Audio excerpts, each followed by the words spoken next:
We have been thinking about this opera for nearly 2 years.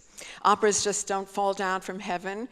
It's a huge, long process, and it's thrilling when it all comes together. It's been a remarkable privilege of Music Remembrance to work with both Tom and Howard. We have long and very proud histories with both of them, and it has been thrilling to bring this opera to life. The opera is based on Howard Reich's inspiring book, The Art of Inventing Hope, Intimate Conversations with Elie Wiesel. Well, tell us, how did you distill that book into an opera? Did you start with a clear vision of what it would be, or did it take shape as you went along? Well, you know, the great songwriter Sammy Cahn used to say, which comes first, the music or the words? And he said, the telephone call. So I had the great privilege of working with Mina 2 years ago on an opera that many of you may have seen, Before It All Goes Dark, by Jake Heggie and Gene Shear, based on my Tribune stories. And so when that project ended, I thought, I cannot stop working with Mina and Music of Remembrance. So I thought, why not the Elie Wiesel book? And so I suggested that to Mina, and she found a composer in Tom Cipullo, and our relationship began on a computer screen via Zoom. So how did you take it from there? I don't know. It's all a mystery to me. I'm not sure I can recall how it all came together, because it came together so quickly. And I just remember reading your book, Howard, and being so inspired by it. Reading two of your books, of course, and thinking there's so much drama there. And there was something that music seemed to fly off the page. So I was just thrilled and honored to be a part of it. And didn't you have some distant experience with Elie Wiesel at Boston University? No, not really. I mean, he was there when I was there, but of course I knew him from watching him on TV and interviews, but no, I did not have a... But I remember the first time I saw him on TV, and I just thought, this is so special. And I feel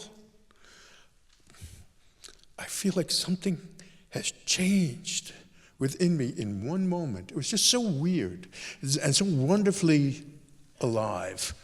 And I'm one of the many millions who, after a moment, felt a new relationship with my fellow citizens.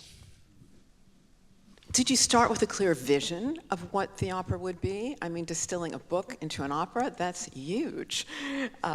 Or did it take shape along the way? It was kind of a back and forth, but I was telling my wife, Pam, now that we're at this point, when I look at what we have, it's like 95% of the book is there. You know, it's for when you make a stage production or a film, and I've made films and books, things are changed along the way. This is so true to what it was like. To me, I never even thought I would meet Elie Wiesel. I never even thought. In fact, when I wrote my previous book about my mother, Prisoner of Her Past, which also courses through this opera in a way, the publisher tried to get a quote, a blurb from Elie Wiesel for the back of the book, because everybody wants a blurb from Elie Wiesel. The publisher they just couldn't get to him. Years later, I get an assignment from the Tribune to interview Elie Wiesel. I tell him about my book about my mother, you know. He says, send me the book. I'm thinking, oh, now you want the book. So this was all very organic with me, but I'll just wrap this part up by saying, as much as I'm grateful for the 4 years I spent with Elie Wiesel in interviews, one-on-one interviews with my tape recorder rolling and our friendship in New York and Florida and Chicago, a book is a very solitary experience. We sit and we read it. And I always thought if we could bring this to the stage, then other people could be in the room with me and Professor Wiesel. We could all share that together, which is what we're going to be doing tonight. Could you tell us a little bit, you kind of alluded already, what made Elie Wiesel so important? And what are some of the elements of his wisdom that you wanted to bring to life in the opera? When I met Elie Wiesel, when I went to New York to interview him for the first time, he had read the book about my mother. He began shedding light on my mother's Holocaust experience that I had not seen before. The words he shared with me, the vast experience he had, made me reconsider my mother's trauma. You'll see that trauma on the stage today. And here's an example. One of the first things I did, I told him about my mother. She was re-experiencing the Holocaust. She didn't have Alzheimer's. She was having some kind of delusions, but she was very alert otherwise. But she thought there's a yellow Star of David on her clothes. She thought people are trying to kill her, but she knows it's 2001 or whatever. And you know what he said to me? He said to me, "That's normal." I thought, what? That's normal? I don't think that. But what he pointed out was, that's normal for her. I had been assessing her situation via my normal, not her normal. Someone who'd been through that kind of trauma as he had been, and as his father and my parents had been, this is normal. He said, those of us who can function are the exceptions. Everything he said to me for the next 4 years made me reconsider my lack of understanding of what my parents' lives were like during and after the Holocaust. What does it feel like to see yourself as a character in an opera, your mother in opera, your story in opera? Well, first of all, I'm glad that the guy who plays me is about a foot taller than me. It was not in my contract, but I was still glad. I didn't actually see what was happening until a few days ago when I got here for the rehearsals. And it was really a stunning revelation to me. I knew and I assumed that these three singers are great. I knew that the instrumentals from the Seattle Symphony are beyond excellent. That's what I was expecting. But in that first rehearsal, what I saw with these three singers were also actors. I should have known that. But they interpreted these characters. And so when I see Megan Marino as my mother, I've got to tell you, it's like my mother is there. It is so close, I don't even know how she got there. And also when I see, in the very subtle way that Dominic expresses what it's like as a son of survivors to grow up amid this distress, in the subtle, knowing way that he does, it's just all a revelation to me. And then the way Danny is playing Elie Wiesel, the gravitas, I'll tell you to sum it up in one sentence. When I was watching the rehearsal and all the week of rehearsals, to me, I have not been watching just an opera or a play. I've been seeing scenes of my life set to music, and it's a great privilege.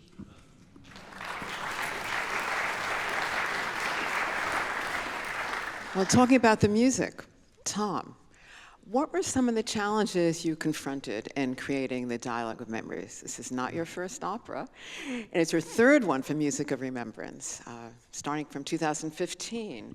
Tom, many of you were with us last spring when we reprised Afterlife, the conversation between the ghosts of Pablo Picasso and Gertrude Stein about the role of art and artists in a time of war. And in 2019, we had commissioned The Parting, about Hungary's greatest Holocaust poet who was murdered on a death march. So you were very familiar with Music of Remembrance and what we do, but what are some of the challenges for this opera? The biggest challenge, intimidation. What does one do with these magnificent words? Where they take you.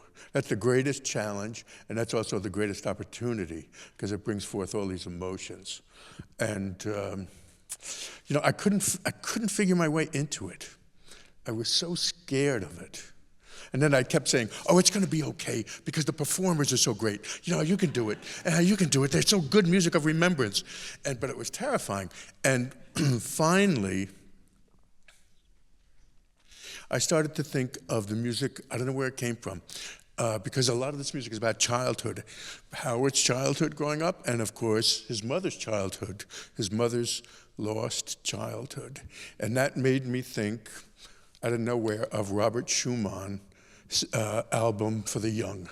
And there's one particularly beautiful piece that I've always loved in it, called Child Falling Asleep.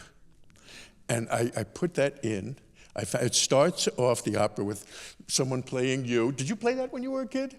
I started with Gershwin, but that's another thing. I put that in, and as if you hear it through a dream from another world, and then about a third of the way through, I put it back. And once I had that, I felt like I had another world, and this world would take me to the world of Howard and Sonia. I must say it does. This music, it just soars, and it just captures the feeling. It captures the feeling, the melancholy, the hope, in a way that really words alone cannot. Thank you, Howard. Soars, S-O-A, not S-O-R. Yeah. Okay, great.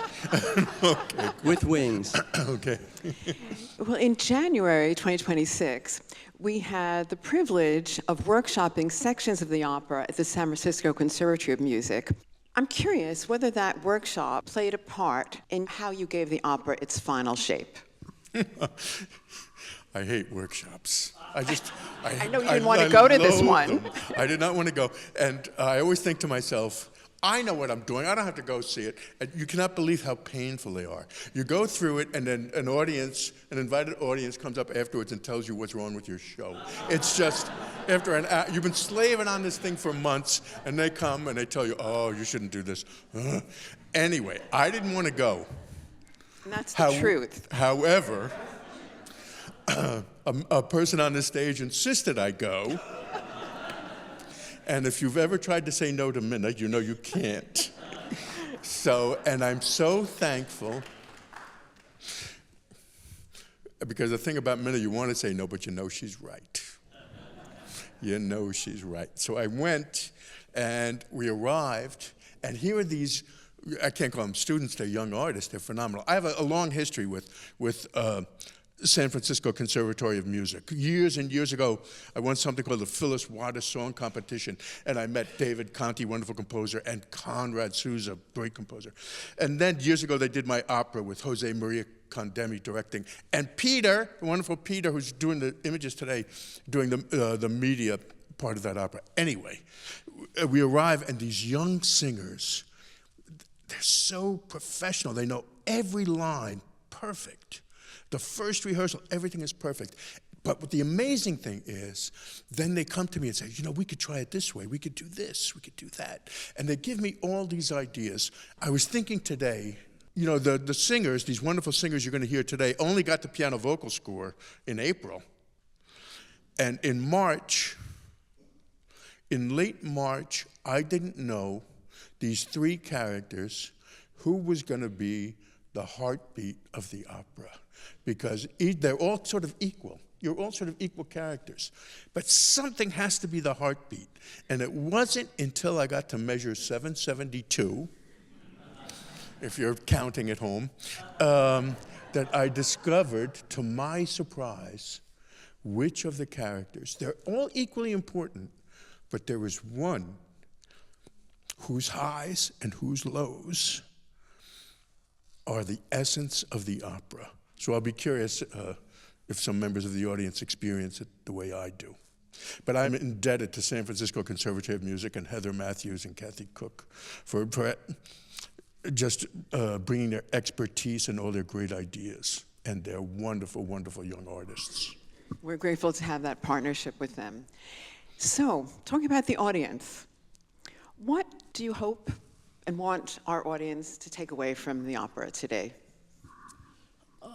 Well, I hope they see through example that, as painful as it is, confronting the truth can be helpful.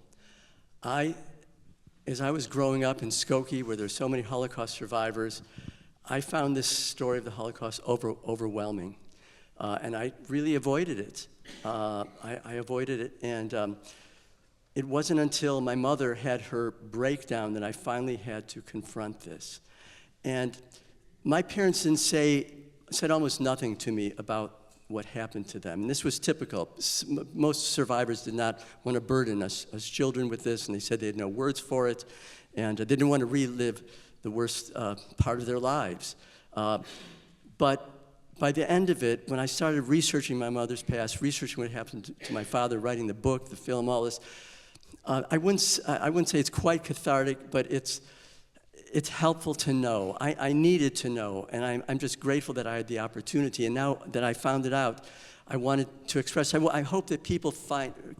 Every family has its secrets, and I think sometimes it's worthwhile to know what your secrets are. And I hope that's something people take away, and also the irreplaceable and eternal wisdom of Elie Wiesel. Well, let me ask my final question. What do you think Elie Wiesel would say about the opera if he were with us in the audience today? He'd say it's great.